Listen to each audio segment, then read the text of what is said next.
Hello, everyone. Welcome. Good afternoon. This is Franklin. I'm one of the two co-founders of NordCal SCI, stands for the Northern California Spinal Cord Injury Foundation. Welcome. Welcome to tonight's presentation on practical posture, understanding the shape of your spine. I'm happy to have all of you join this really incredibly important topic. And I know it's important because we've had a record number of people who have registered to watch this presentation by Stephanie.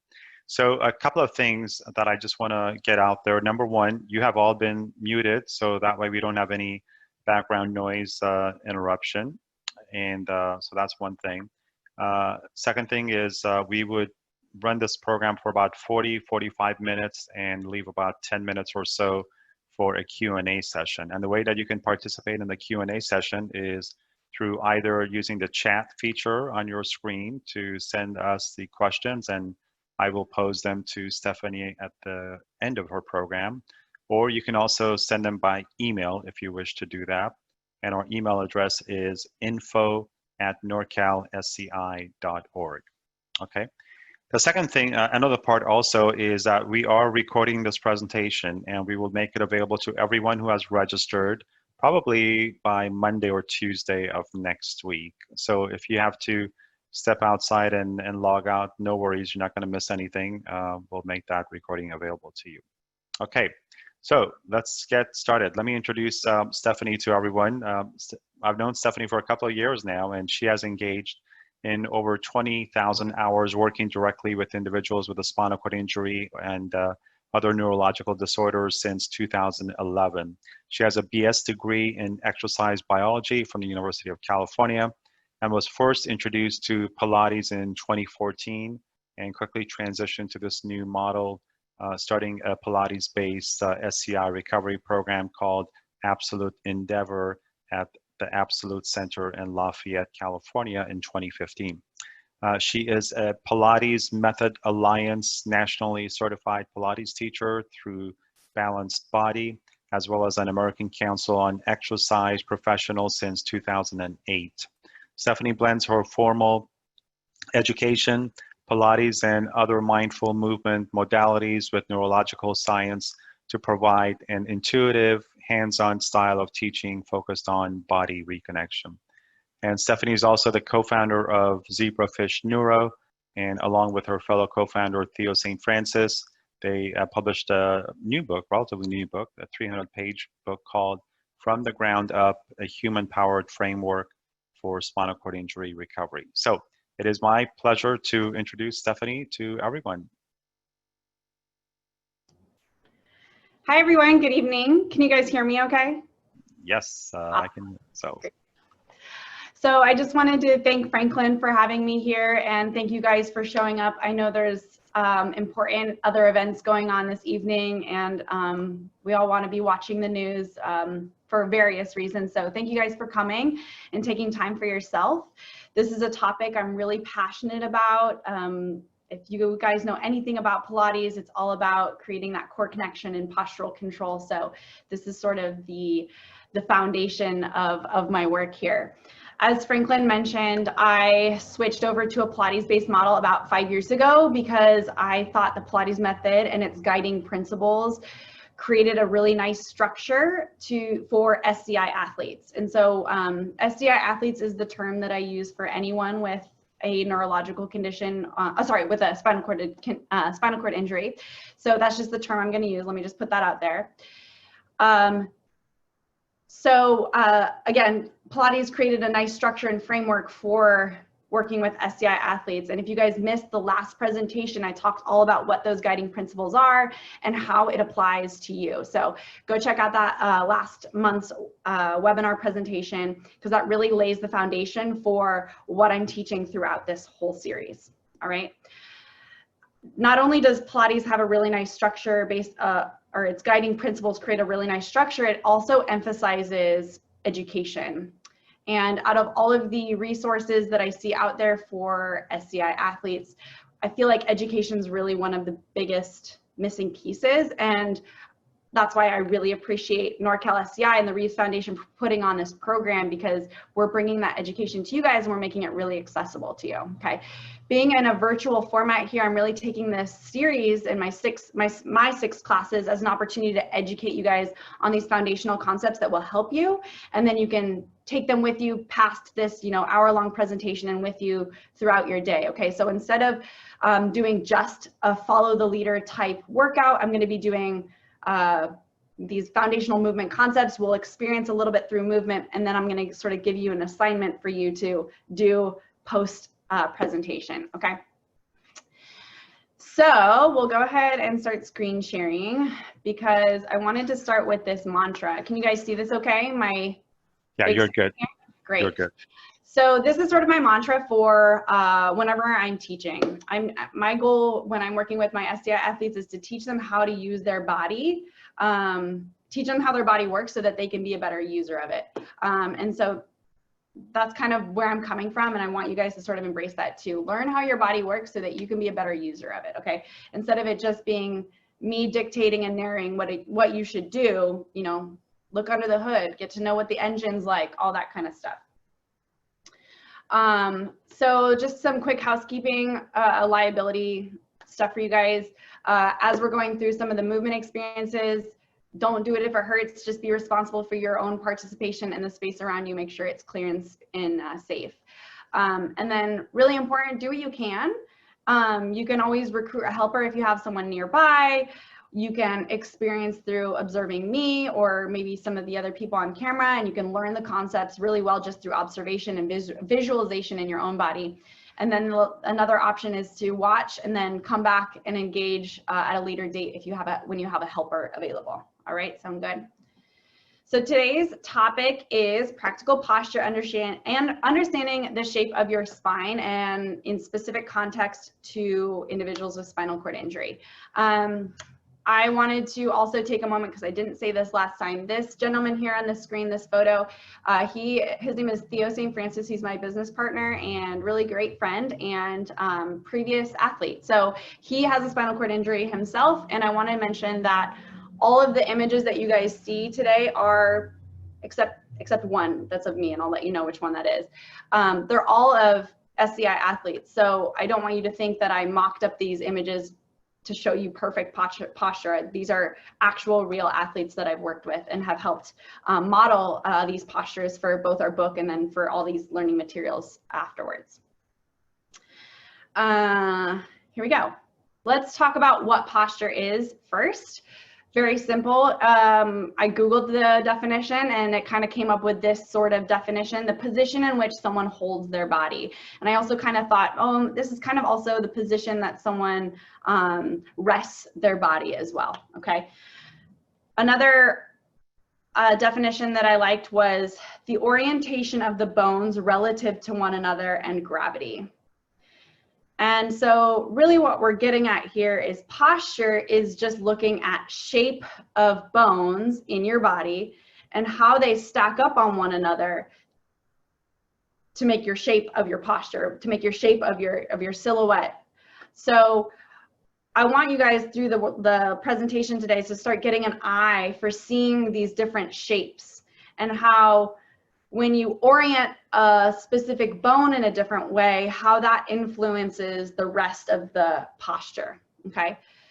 I just want to mention too, postures can be active, they can be passive. Posture refers to any place in the body. So you can have posture of the feet, posture of your mouth palate, posture of your shoulders. Generally, we think of posture of the spine, specifically in a seated position, which is what we're going to look at today because that's the most relevant context for us. So what influences our posture? There's many, many things that influence our posture. I think first and foremost, we can all agree that injury level and degree of injury are going to influence your posture just based off of your muscle activation. So fair enough. Second is the form of the chair or the surface that you're sitting or resting in. So depending on what your cushion looks like, or your backrest, or maybe your laterals, that's going to influence the shape of your spine. sort of these second two are what we're going to talk a little bit more about today, because I can't really change the first two. We're going to work on the second two sections here. Routine use of your body in both the positions that you put your body and the movements that you take it through. So your body will conform to the demands that you place on it, right? So if you're in a certain position often, your body will sort of conform to that position. And if you do certain movements, your body will sort of adapt and mold to that certain movement. Another thing that influences our posture is emotions. When we're sad, sometimes we sort of close off a little bit. When we're stressed, maybe our shoulders come up to our ears more. When we're anxious, sort of similar thing. If we're not confident or we are confident, it might dictate whether or not we're sitting up tall. So all of these different things can influence our posture. But what I think is interesting is that, especially for these last two, our posture can also influence back. All right, so if we manipulate our posture, our position's obviously going to be different and our movement will be different, hopefully more efficient. And then in addition, our posture can actually influence how we feel and feel about ourselves and how we present to the world. There was a great TED Talk, Amy Cuddy, in 2012, I believe. She did a whole TED Talk on body language and how that influences how we feel about ourselves. So if you want sort of that psychosocial, emotional aspect of posture, that's a great resource on TED Talk, on TED. All right, so with all of these factors influencing our posture, and with over probably 30 or 40 people here today, every single person is going to have a different default posture. And so in order for me to help you understand what that posture is, because I can't look at you individually, I'm going to help you guys self-assess. So I'm going to take you through a body scan so that you can self-assess your own posture. And then when we look at some examples later on, you'll be able to say, oh, hey, yeah, that's kind of me. Oh, yeah, that looks like something I'm doing, or that feels like something I'm doing, okay? At some point, so I'm going to take you top down, and at some point, I might lose some of you just because of natural loss of sensation, but you can still sort of create a visual representation of maybe what you might think that would be based off of a previous experience or what you've seen other people do. You may also right now want to maybe position yourself in front of a mirror. And so if you have not as much sensation kind of below the collarbones, you can position yourself in a mirror and see what your posture is looking like, okay? Again, awareness is kind of the first key to change. So we need to be understanding of what that is. So I'm going to stop screen sharing for just a moment here and come back to you guys. So feel free to close your eyes if that feels right for you. When you close your eyes, that can help you sort of draw into your own self and sort of feel what's going on, okay? So just sit in your chair as you normally would.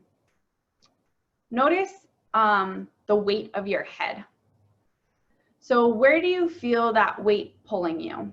Does it feel like it's pulling you backwards, forwards, left, right? And then feeling your neck. Maybe you have some tension in your neck. Notice which side that tension is taking you. You can do a little bit of rotation in your neck if that feels right for you, or movement in your neck to sort of feel what that is for today.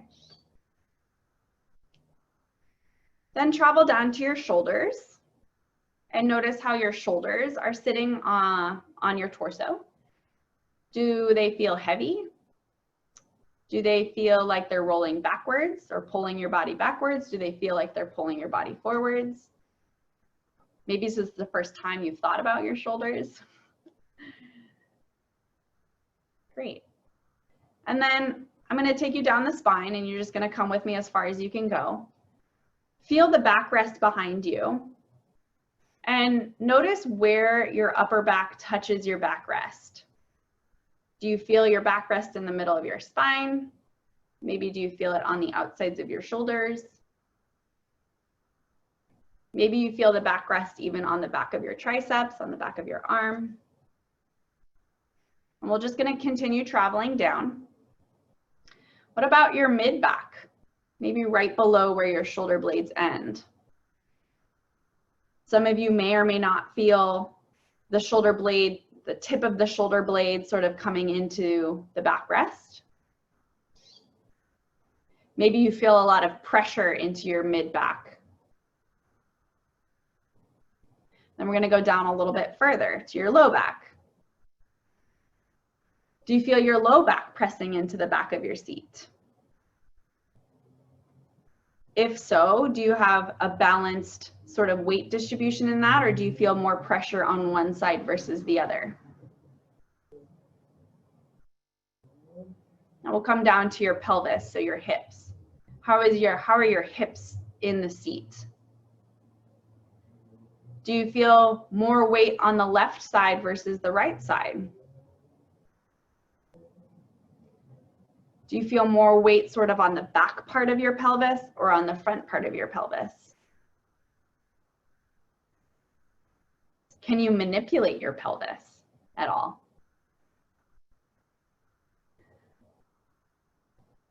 Good. I'm going to take you just one step further. For those of you that have sensation on the back of your thighs, can you feel the thighs pressing into the chair seat?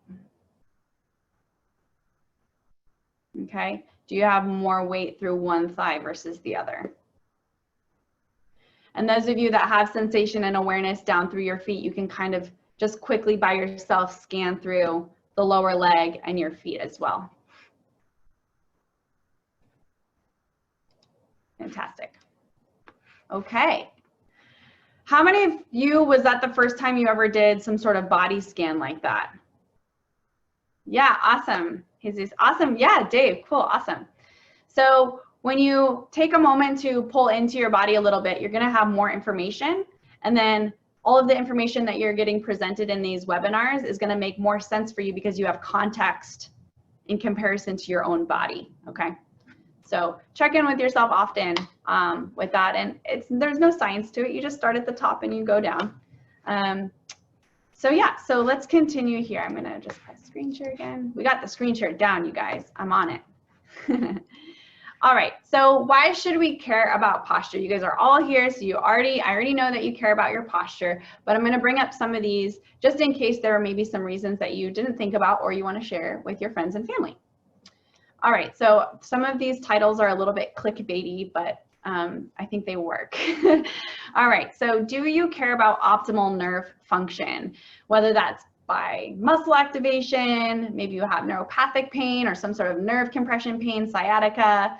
Do you have excessive body tone, neurological tone in your body?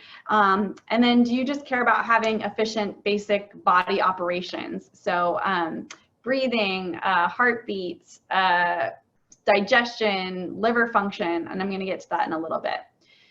The thing about posture and seeing how we can align these bones in the best way is that the spinal cord is housed in your spine. So we want to care about what that the vertebrae are doing, and how the vertebrae are forming that shape that creates optimal function for your spinal cord, and then also the nerves that come out of that spinal cord at every level, okay? Yeah, we just want to have good nerve conduction and decrease that nerve pain that you might feel if you're sitting too long. This is just a little visual representation of some of the, don't let anatomy scare you. You don't have to know the names. I just want to show you visuals. The nerves that sort of come out of specific parts of your spine. There are nerves that come out at every level, but there are 3 nerve plexuses in your body. One of them is in your neck. That's called a brachial plexus, and it innervates all of the function and sensation in your hand and arm. The second one is your lumbar plexus, and so that comes out of your low back, and that innervates a lot of the organs in your trunk, and then also the lower extremities. And then you have your sacral plexus, which comes out of your sacrum, which is kind of another word for your sacrum is your tailbone. And so we'll get into this a little bit later, but you can see here how if you're sitting in a sacral sit, so if your pelvis is sort of tucked underneath you and you're sitting directly on your sacrum as opposed to on top of your pelvis, you're going to be sort of squishing and compressing all of these nerves in the sacral plexus. So paying attention to your posture will help you free up these nerves. All right, do you care about optimal digestion and organ function generally? So when you have a nice lifted spine, you give your organs lots of space to operate and move around in. Yeah, your organs actually do move around, and it's important that they do move around for their health. And so when you're sort of sitting slouched all the time or you're not moving your spine, those organs can sort of get static. Do you care about having good bowel movements, or do you care about having good poops? So right here, when your pelvis is in a different orientation to your thorax, it compresses all of the muscles in your pelvic floor and makes it hard for things to pass through. Do you have shallow breathing, a difficulty breathing? Again, when you align the bones of your body, it's going to give all of the tissues in your thorax space to have optimal function, including your diaphragm. We're going to do a presentation on breathing down the line, so I'll kind of leave it at that. And then last but not least, I sort of mentioned this, do you want to increase self-confidence and all of the psychological impacts that solid and positive posture give you? Now, I want to say a quick note on good versus bad posture. When I'm talking about good posture, I'm referencing the alignments that offer all of those benefits that I just mentioned, okay? So I'm going to be talking about optimal alignment for the function of those organs and nerves and all that. However, there isn't really a good versus bad posture. For example, I'm a Pilates teacher. I teach posture all day, but I love slouching. I love slouching, and I'll be the first to admit it, because all day, every day, I'm so upright teaching posture. And so when I get home, I just want to do the opposite of that. I just want to slouch back. For some of you, you may feel the opposite of that. If you're always sort of in this flexed position, you're going to be craving extension, okay? So the only bad posture is the posture that you're always in. Good posture asks that you're able to move in and out of different shapes throughout the day with ease, okay? So that's kind of my disclaimer on posture, but I am going to be talking about optimal lifted posture. Okay, again, anatomy, super important. Don't get too scared. We're just going to go over some of the bone shapes. Again, just pay attention to the shapes. Don't pay attention to the words. Just the shapes are important. So here we have your spine on the left side. You have your spine. And when we think of spine, a lot of times people just think about sort of maybe like shoulders down to your hips. But your spine also includes your neck, which a lot of you guys do know, your neck, your cervical spine, and then all the way down to your sacrum and coccyx, which I mentioned is your tailbone. Okay, so it really wraps all the way down there. And then whenever I'm talking about the spine, I always like talking and including the pelvis, because the pelvis is really the base of the spine. So if you're talking about if you're talking about the orientation of the spine, you want to look at the base of support. So the pelvis, what the spine is stacking up on, and how that shape changes the rest of the spine. Oh, I talked about sacral sitting already. I jumped ahead. So here's a visual. This is Theo on the left. He's sort of slouching. He's in sort of that classic C-curve flex spine. The pelvis is tucked underneath him. And then we're getting just this not so happy sacral plexus underneath him.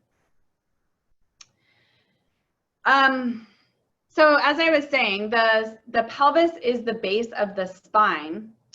And so I'm going to get into this again later, but my strategy for teaching is I want to find the one thing that's going to fix 80% of my problems. The one thing that's going to fix 80% of my problems.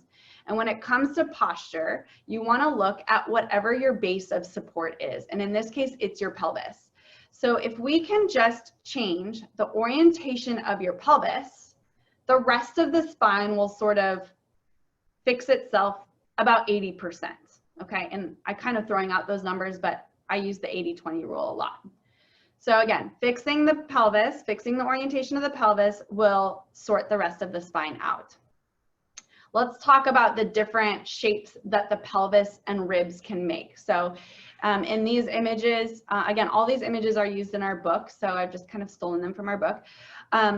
So on this is your neutral pelvis. On the left-hand side, you're looking at a front view, and then on the right, you're looking at a side view, a profile view.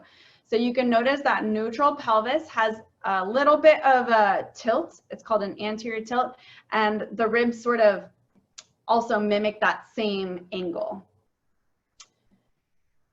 When we're talking about an anterior tilt, which is on the left side of this middle picture, you can see how the pelvis is sort of tilted even more down and the ribs sort of flare up, okay? On the right side, you'll see a posteriorly tilted pelvis, which is where the pelvis sort of shifts back and then the ribs kind of collapse down too. So that posteriorly tilted pelvis is this one on the left, okay? We can also have lateral flexion where you have sort of a hip hike and the pelvis is shifted up on one side, and that causes a shift in the ribs as well because everything stacks up from the pelvis. And so the ribs will sort of mirror that a little bit in lateral flexion. Okay, this has a lot to do with the weight distribution. So when I was having you do your body scan and I said, do you have more weight on one side of your pelvis than the other? This could be one of your postures. And similar but kind of different is where the pelvis stays pretty steady, but you might have a shift of the rib cage left or right for whatever reason. Sometimes I'll see this a little bit more commonly in those of you athletes that have power chairs that kind of lean onto one side and drive your power chair just with one hand. So you're constantly kind of leaning over to the side. All right, so let's talk a little bit about, I wanted you guys to all experience these. So let's experience these real quick. Go ahead and if you're able to scoot off the back of your backrest a little bit, that will be helpful, or scoot forward in your chair. And let's see, I think I want to keep these images up instead of you guys seeing me, okay? So go ahead and see if you can bring yourself into, well, let's make it really easy. Let's do the posteriorly tilted pelvis. So that's on the right side. So sort of get your tail to tuck underneath you and press your back into the chair. And this can be active or passive. Some of you guys might already be there. All right, so then let's do the opposite of that. You're going to take your pelvis and draw it so that almost your low back comes off of the back of the chair. And again, this might be challenging for some of you. If you aren't able to get it, just visualize it. Just be like, okay, I can kind of see how that would be. Okay? All right, so now we'll do the lateral. So right here, sort of shift your weight into one side of your pelvis and notice how your spine will sort of side bend reflexively to make sure you don't fall out of the chair. And then sort of same thing on the other side. Yeah. Okay. And if one of these is really easy to get into, know that you probably bias towards that side. All right, this one, again, it's very similar to the last one, but it's a little different. So instead of side bending, you just get a shift over. Yeah.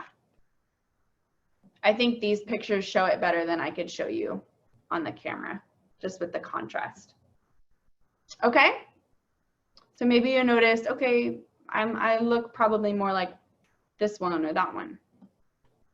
So let's talk about some common postures that we see in SCI athletes. And again, you might say, oh, that's kind of me, that's kind of me. And then we'll talk about how we can address them in a little bit here.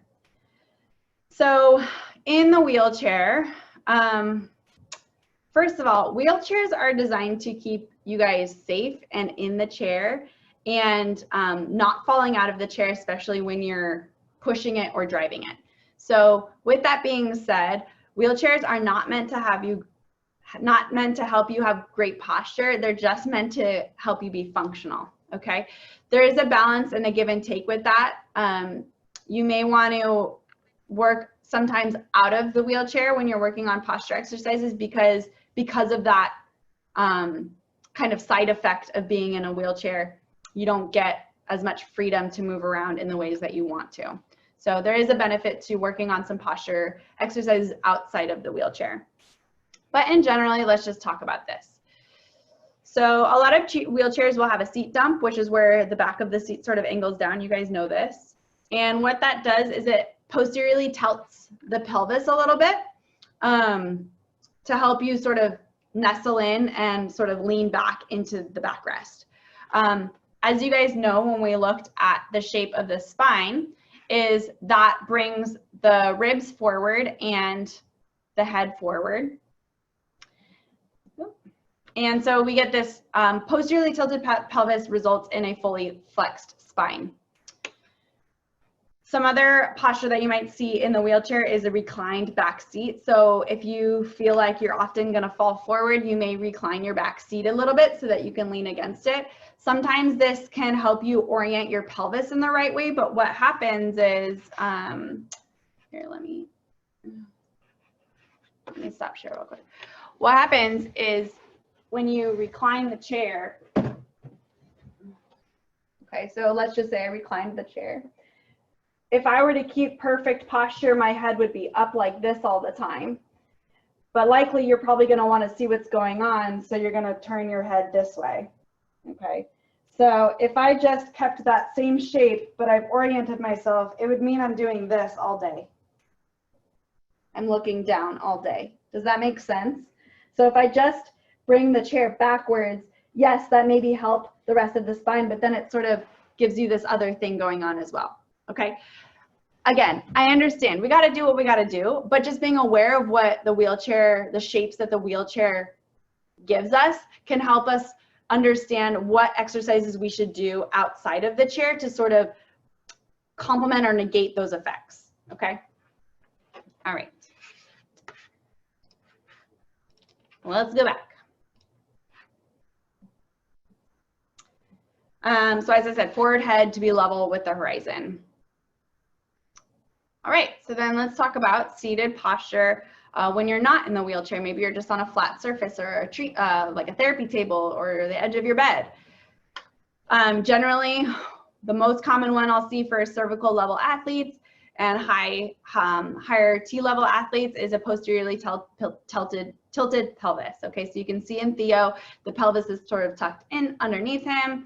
He's got this flexed spine that goes up from that. His shoulders are rounded a little bit forward, and then there's a little bit of extension, excessive extension in his neck. And remember, we saw all those nerves that run out of his neck? That's gonna influence those nerves that are coming out of his neck. So again, I want you guys to just see the shape. Look at how the pelvis orientation is the foundation for the rest of the spine. Okay. Oh, there's that one. That's what it looks like. Another one that I'll see in lower T, L, and S athletes is almost an anteriorly tilted pelvis, so an overly anteriorly tilted pelvis, okay? From tight hip flexors, just tight back muscles, maybe the rods or the hardware in the back is creating this excessive extension here. And so you can see Katie, she has a little bit of extension in her, a little bit excessive extension in her low back, but actually the extension sort of happens in this like low mid back area, which then causes her to push her ribs forward. So she has what's called, what we call a rib shear forward. When you have a rib shear forward, it disconnects your abdominals, okay?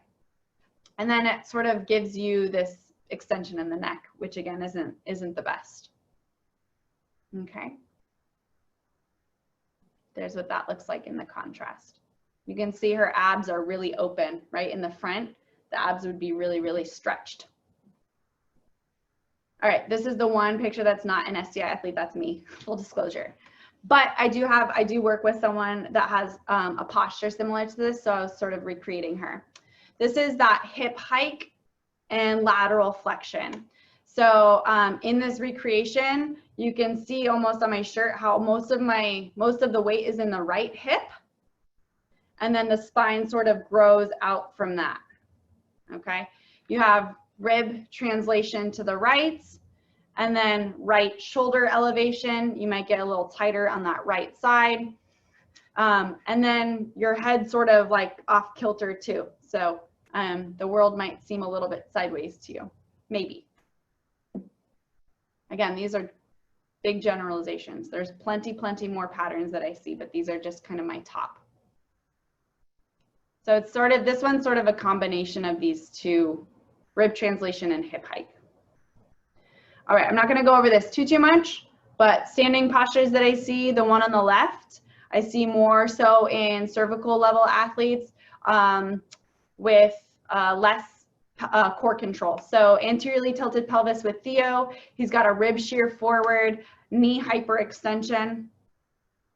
His knees are sort of too open, too straight, beyond straight.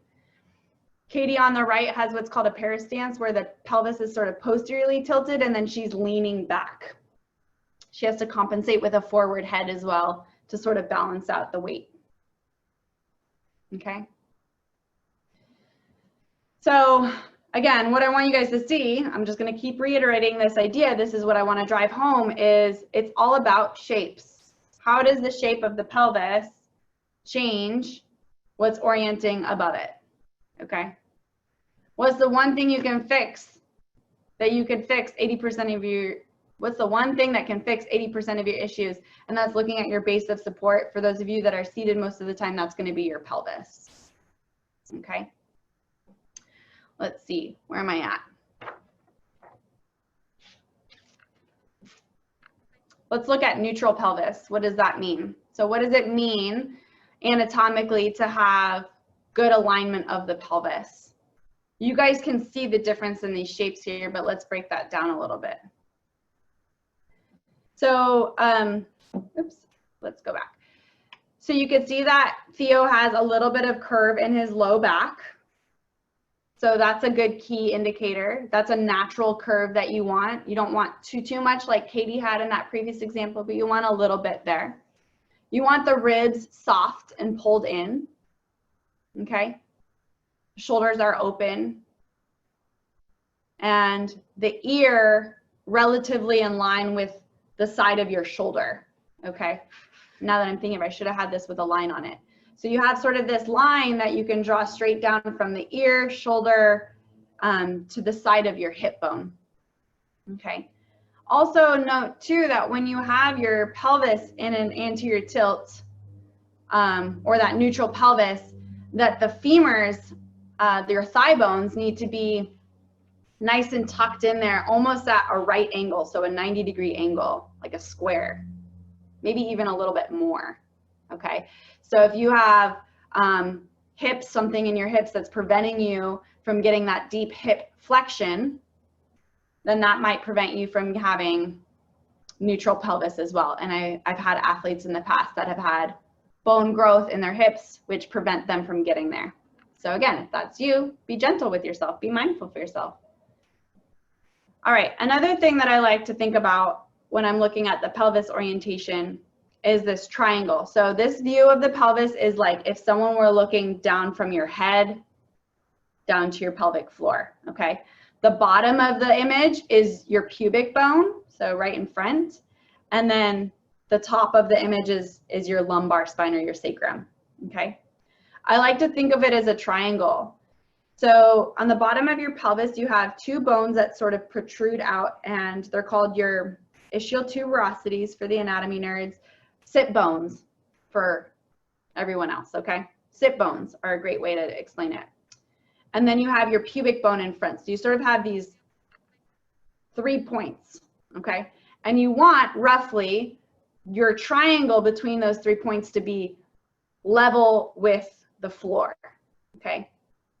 So if you're posteriorly tilted, your pubic bone is going to be higher than your sit bones. And if you're anteriorly tilted, your pubic bone is going to be probably, honestly, not lower than your sit bones, but low, okay, relative. Does that kind of make sense? So I like giving you guys different contexts to visualize what the bones are doing. And so that's just another nice way I like showing that. So I know I have about 5 minutes. I'm going to go through this pretty quickly. And honestly, I thought we would probably not get through everything that I wanted.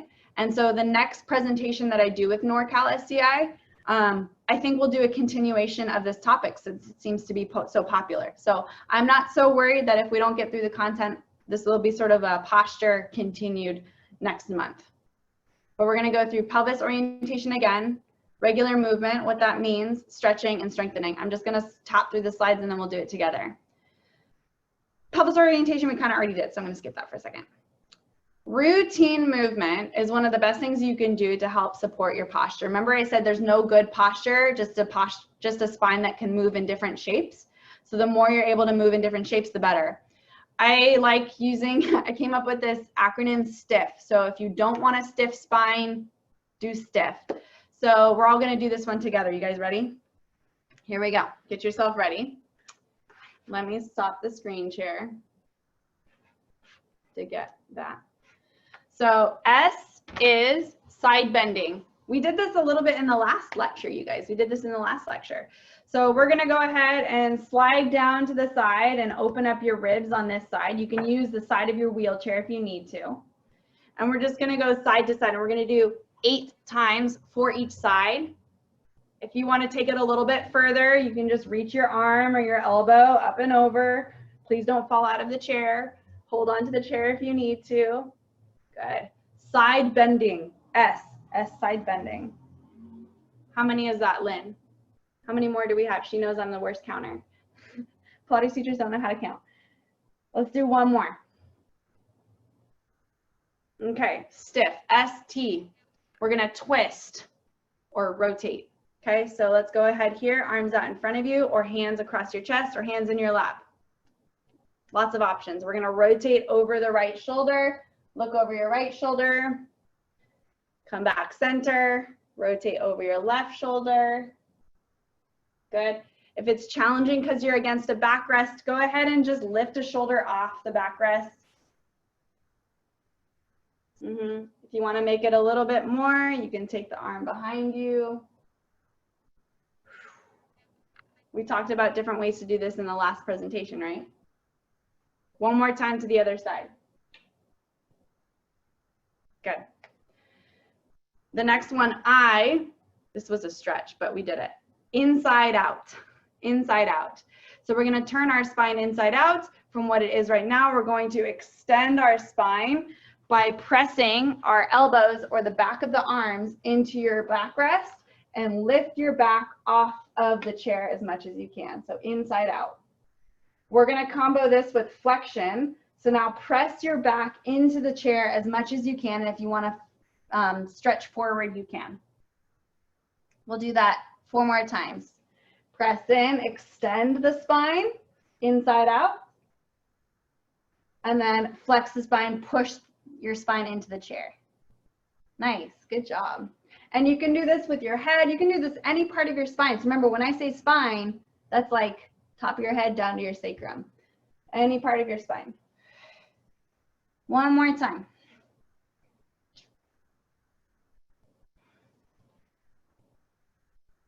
Good. So we had side bending, twisting, inside out, flexion. The last F of stiff means fidget. Fidget meaning random, subtle movements. You can dance, you can twist. Again, make lots of different shapes in your spine. That's going to help make that spine a little bit more available to you and any posture more available to you. Put on some music, have some fun. All right? Okay. So that routine movement is super important. I think I'm going to end up giving you guys some resources, and then we will talk a little bit more about this in the next class. All right. Stretching is important as well. You want to be able to have that range of motion just accessible to you in general. Collarbone rolls are a really nice way to help open up your shoulders, and then stretches on the desk, okay? I'm gonna leave that and just kind of breeze through these a little bit. Again, we're gonna come back to these next week, so I'm not leaving you hanging too much here. And then of course we wanna strengthen our postural muscles, which again, I think this is why you guys probably came today, and so I'm kind of teasing you right now, so we'll do this next time. But we'll press the arms back into the chair, pulling up on the thighs, and then doing some rows.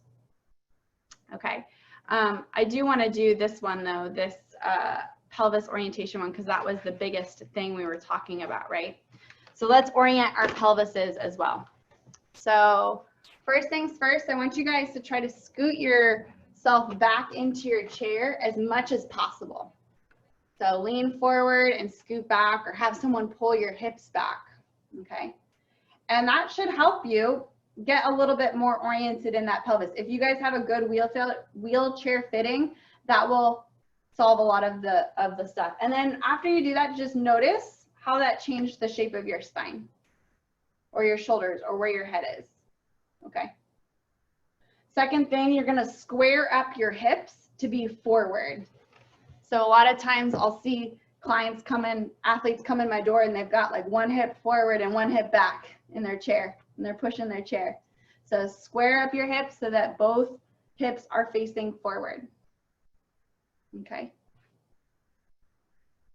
Another one is your weight distribution, which we touched on a little bit here. So if you notice that you bias to one side, try to lean over and bias to the other side. Maybe rock yourself and then find somewhere sort of in between that. And that's where a good, when you guys look at yourself in the mirror, that's a nice way to see, okay, am I biasing one side versus the other? Okay. For those of you with really excited ribs in your chair, soften your ribs a little bit, bring it back. It's gonna feel a little bit like you're slouching, but softening the ribs is gonna help you find your core connection and have a stronger push in your manual chair, okay? Now, I understand that that can be hard, so we're gonna use some props. A nice way to sort of orient your pelvis in a more passive way is to use a towel, okay? So you'll wanna fold your towel up so it's about the width of your torso, and then give it a nice roll.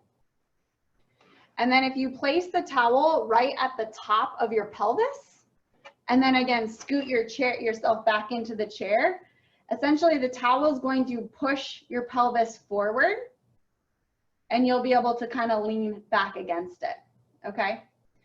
That's a really nice way to sort of just have it there when you're working at your desk. You don't have to super think about it, but it's just orienting your bones in a way that's gonna stretch your hips out a little bit and then stack your spine up. Please be mindful when you do this, it might toss you forward if you start pushing the chair, okay? So this is better if you're in a static position, maybe when you're driving, test it out in small doses, and then you can kind of get more functional with it. I showed it a little bit in the screen share, but I highly advise if you are working on posture exercises, this posture wedge here that Theo is sitting on, it just gives his pelvis a little tilt up into that anterior tilt. These things are awesome. You can get them on Amazon for like 12 bucks. You can also roll up a towel and put it underneath your sit bones. That helps. But again, these are nice dense foam, and they really just pop you up into a nice pelvic position there as well for when you're doing maybe more of a therapy posture exercise. Okay. All right. I think that leaves a lot of room for us next time. And we'll go over a little bit more of the strategies that we can use to help you strengthen, and so stretch your muscles and then strengthen your muscles for better posture. But we're out of time today, so I'm going to leave it at that. And I'm going to turn it over to Franklin to do the Q&A. Great. Okay. Thank you so much. So yes, our next session is going to be sometime in September. Stephanie and I need to agree on a date. So we have a few questions. One of the questions is they're referring to the slide of Theo sort of slouching versus the one where he had his posture pretty straight up. And the person noticed that Theo was using his hands perhaps to push himself up. Is that something that you would recommend, or was that part of kind of basically the routine? Yeah, definitely. Again, that was something I wanted to go over today on how to strengthen your back muscles. That was one of the bullet points in the slide. But definitely use what you need to do to activate the muscles in your back. Pulling up on the thighs is one of my favorites just because that's immediately accessible. You can also press your elbows into the chair behind you or down into your armrests. Or my last one was using some resistance bands. But definitely, yeah, I don't think that's cheating. Go for it. Yeah, of course. Okay.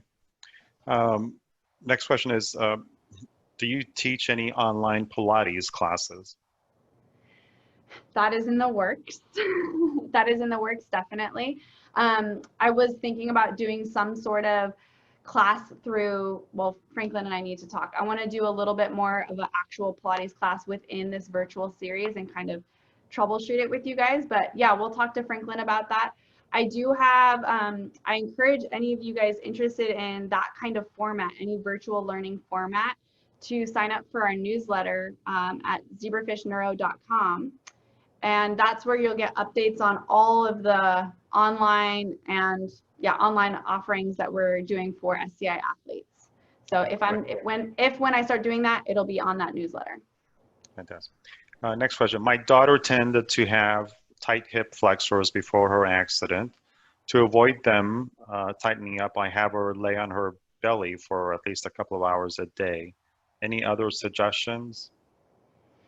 Make sure that when she's laying on her stomach, she's not just, I would recommend her being a little bit more active when she's on her stomach, because you're just basically, when you're laying on your stomach, you're letting the muscles sort of relax. But then when you go back to a seated position, they're just gonna tighten up again.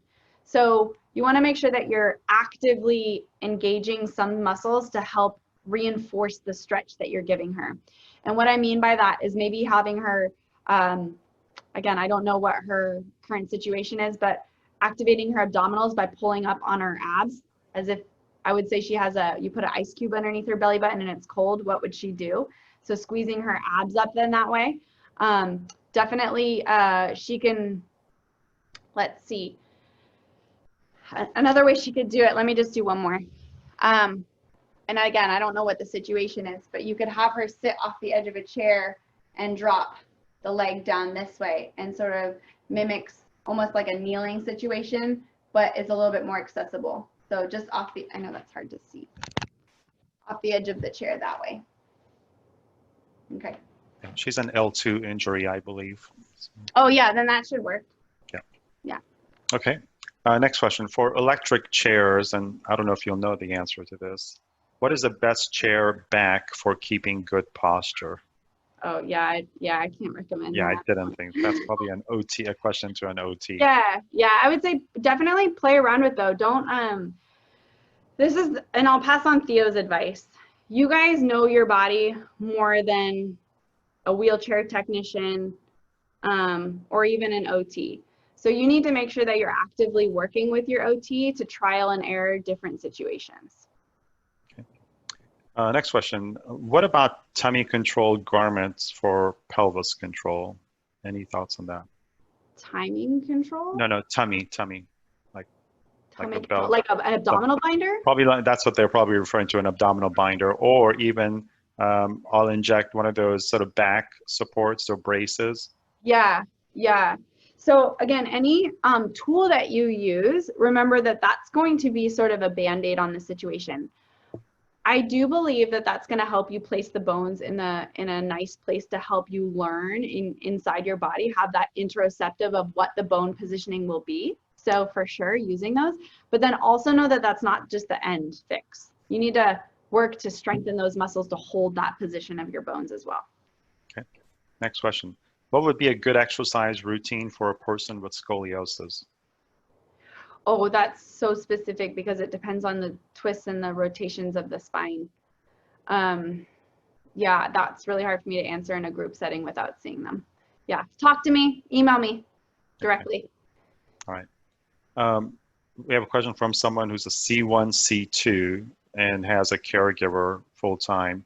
Mm-hmm. What would be the safest way for my care provider to perform the stiff routines? On your back. In bed. Mm-hmm. So if you're laying on your back, they could help sort of shift your ribs over. So think about shapes. You can do all of these shapes in all sorts of orientations, but for you, it would be on your back. So imagine I'm laying on my back. here, and I'd have my caretaker put your hands underneath your shoulders and just shift your spine, your shoulders over on the bed, and then shift your spine over on the other way, okay?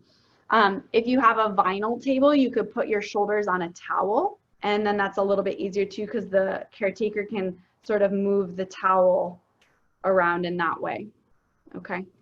And what would be the, sorry, go ahead. I was gonna say that's for the side bending, and for the rotations, again, the towel could help you with that as well. Yeah. Okay, and any sort of suggestions on reps and frequency and length of time for doing those? Frequency is more important than reps. So if you just do 10 reps throughout and then several times a day, that's kind of where the F comes in, and the second F in stiff, where it's fidgeting is going to take you a long way. Those small, random, subtle movements that you're going to do throughout the day will take you a really long way. Yeah. Okay. I know that's vague. As often as possible. Yeah. Any suggestions to keep hips from going to one side? Awareness, number one. 2, you can use some props. I would just be cautious about pressure sores and things like that, but you can use some props. So if you tend to weight shift, you could basically boost up that butt cheek with a towel, and that'll help you weight shift on the opposite side. So again, if your hips tend to be sort of weighted on this side, you can put a towel underneath here and it'll sort of push you. If we're talking about the rotation, that's just going to be making sure that you're constantly pushing that hip back. That's a little bit tougher to fix sort of in the chair. Okay. Last question. Someone is asking if you could provide the URL for Zebra. Oh, yeah. I can put up that screen. Do you want me to put up the screen? Yeah. Okay.